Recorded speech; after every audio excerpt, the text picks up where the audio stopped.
Hello aspirant, welcome back to channel. So ये second part है general pharmacology के MCQ series का। So let's start. So आज का फर्स्ट क्वेश्चन है, what is the reason of complicated penetration of some drugs through blood brain barrier. जैसे कि हम सबको पता है, ब्लड ब्रेन बैरियर में बहुत ही टाइट जंक्शंस प्रेजेंट होते हैं, जहाँ की पोर्स नहीं प्रेजेंट होते कैपिलरीज में, इसलिए वहाँ पे हमारी ड्रग्स इजीली पेनिट्रेट नहीं कर पाती। हाईली लिपोफिलिक ड्रग्स भी कुछ ही सेलेक्टिव ड्रग्स हैं जो कि क्रॉस करती हैं इसको। नेक्स्ट क्वेश्चन है, वॉल्यूम ऑफ डिस्ट्रीब्यूशन किसे कहते हैं। तो जैसे कि हमें इसका फॉर्मूला पता है, volume of distribution equal to X by C, यानी कि जो भी हमारा अमाउंट ऑफ ड्रग है और उसका प्लाज्मा कंसंट्रेशन, यानी कि इसका करेक्ट ऑप्शन डी होगा। तो नेक्स्ट क्वेश्चन है, for the calculation of volume of distribution हमें किस चीज़ को इंक्लूड करना है। तो हमारे ड्रग का जो कि कंसंट्रेशन प्लाज्मा प्रेजेंट है, हम उसका कंसंट्रेशन लेते हैं, जैसे कि मैंने आपको ये फॉर्मूला बताया लास्ट क्वेश्चन में। सो नेक्स्ट क्वेश्चन है हमारे पास, यहाँ पे क्वेश्चन ये कह रहा है कि अगर a small amount of volume of distribution is common for lipophilic substance easily penetrating through barriers and widely distributing in plasma interstitial and cellular fluid. तो ये फॉल्स है। अगर हमारा वॉल्यूम ऑफ डिस्ट्रीब्यूशन कम होगा तो हमारी ड्रग ज़्यादा डिस्ट्रीब्यूटेड नहीं है, हमें वॉल्यूम ऑफ डिस्ट्रीब्यूशन ज़्यादा चाहिए, तब हमारी ड्रग ज़्यादा डिस्ट्रीब्यूट होगी। नेक्स्ट क्वेश्चन पे हम लोग आते हैं, the term bio transformation includes the following.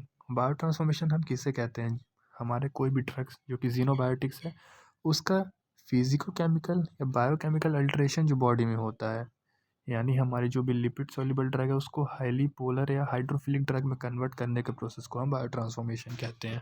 Next question, tick the drug type for which the microsomal oxidation is most prominent, यानी कि हमारी जो मोस्ट लिपिड सॉल्युबल है उसके लिए उसका सबसे ज़्यादा माइक्रोसोमल ऑक्सीडेशन होता है, जहाँ कि हमारे पास लीवर में जो भी एंजाइम प्रेजेंट होते हैं एंडोप्लाज्मिक रेटिकुलम के ऊपर ही होते हैं माइक्रोसोमल एंजाइम्स, उसके थ्रू हमारा लिपिड सॉल्युबल ड्रग्स पे सबसे ज़्यादा एक्शन दिखा जाता है। नेक्स्ट क्वेश्चन है, हमें यहाँ पे करेक्ट स्टेटमेंट फाइंड करना है। इसका करेक्ट ऑप्शन सी है। माइक्रोसोमल ऑक्सीडेशन से क्या होता है, उससे हमारे वाटर की जो भी ड्रग है उसकी वाटर सॉल्युबिलिटी इंक्रीज हो जाती है। नेक्स्ट क्वेश्चन है हमारे पास, stimulation of liver microsomal enzyme क्या करता है। जो भी हमारी ड्रग्स है उसका जब बायो ट्रांसफॉर्मेशन हो जाता है तो उसका एक्सक्रीशन हो जाता है नेक्स्ट फेज में, यानी कि हमें ड्रग्स की और डोज चाहिए उसका प्लाज्मा कंसंट्रेशन मेंटेन करने के लिए, जो कि हमारा थेरेप्यूटिक रेंज जिसे कहते हैं, जो कि थेरेप्यूटिक विंडो होती है।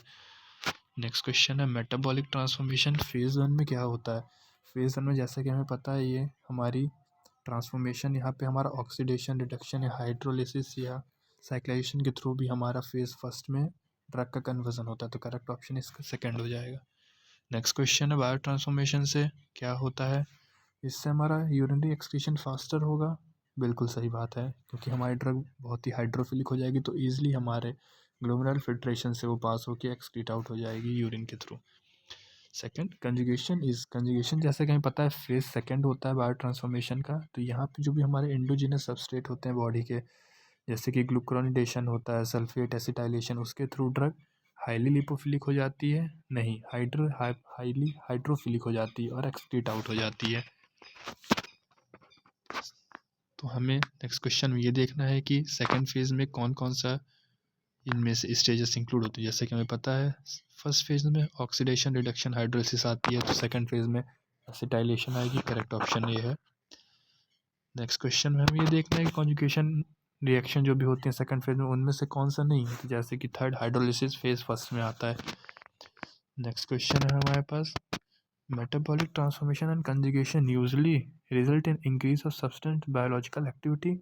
तो ये बिल्कुल ही गलत है, यहाँ पे हमारी बायोलॉजिकल एक्टिविटी किसी भी ड्रग की कम होती चली जाती है, क्योंकि वो धीरे धीरे उसका लेवल कम हो रहा है, वो एक्सक्रीट आउट होगी, तो ये फॉल्स है। नेक्स्ट क्वेश्चन में, अगर हमें कोई भी लीवर डिसऑर्डर का केस देखने को मिलता है जिसमें कि हमारा माइक्रोसोमल एंजाइम की एक्टिविटी कम हो रही है, तो duration of action of drug क्या होगा। जैसे कि हमें पता है हमारा फेज फर्स्ट या सेकंड में जो भी माइक्रोसोमल एंजाइम से हमारा ड्रग्स को हाइड्रोफिलिक बनाया जा रहा है, अगर उसका कंसंट्रेशन या लेवल कम हो जाएगा तो ड्रग की एक्टिविटी बढ़ जाएगी, क्योंकि वो मेटाबोलाइज नहीं हो रही है, अब ज़्यादा देर तक बॉडी में रहेगी।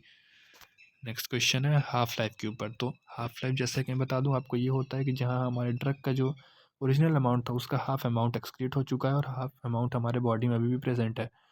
तो इससे क्या हम रिलेट कर सकते हैं कि हमारा जो भी अमाउंट ड्रग का प्लाज्मा में था वो कितना बचा है, हाफ बचा है हमारे ओरिजिनल कंसंट्रेशन के।